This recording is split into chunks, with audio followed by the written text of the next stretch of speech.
আজকে আনগো দারুণ একটা রেসিপি লই এনেছে আঙ্গো মার রেসিপিটা হ্যাঁ তো নয় ছোটো জামাই চাইছে খাইতো মানে আজ জামাই চাইছে খাইতো বিদেশের ভিতরে দিতাম বলে চিড়া নারকল দি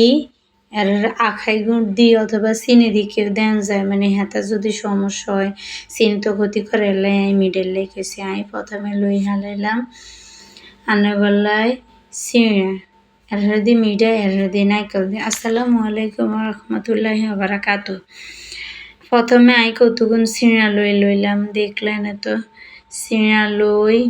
এরহাদি নাইকল কোড়াই লইছি নাইকল কোড়াই লওয়ানোর হরে লইছি মিডাই এডিনডে এসান শাক কিনে এনেছে আখাই গুঁড়া আখাই মিডাই কয় আর কি আঙ্গো সাতপুরে আর কি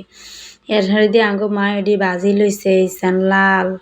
বালা করে চান এডি আর কি অন্য চালেন একটু হরে চাইলব এর হরে মিডা এডিন চেঁচি লইছে মানে হোল্ড আনা করে একটা টেকনিক দেয় দেয় এটা তো মনে নাই দেয়তে মায় রে বলে গেছি এডিন চেঁচি টেঁচি লই ও এর হরে নাইকল ভাজি লইছে দেখছেন নে নাইকল ভাজি লইলে কি এনে মজা খাইতে এর নাইকল দিয়ে চিড়া দিয়ে আঙ্গো মা ভাজি লইছে মানে বিশ্বাস করতে না আঙ্গো ভাবি আয় আর বোনছি আইতে যাইতে শুধু আন্ডা খাই শেষ করে লেছে জামাইরে কি দিই বিশ্বাস করতে না এসেন অরিজিনাল কালার আনারা শুধু